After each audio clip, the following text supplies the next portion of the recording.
We've all dealt with injuries of some magnitude. They're a part of life. However, that doesn't mean we can't reduce the chance and severity of them. Injuries happen when you ask a joint to do an action it's not capable of performing. Take the squat exercise for example. It requires a mobile ankle, knee, hip, and spine. And if any of these joints aren't functioning optimally, meaning they lack movements that they're supposed to have, they'll eventually start breaking down. For this squat example, let's say your hip lacks flexion, the ability to pull your knee toward your chest. When you go to squat, your lower back will step in and pick up the slack. What a nice guy.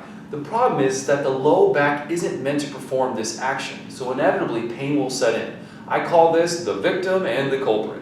The low back is the victim where you feel the pain, but the hip is the culprit, and his lack of function is what's causing all of the problems.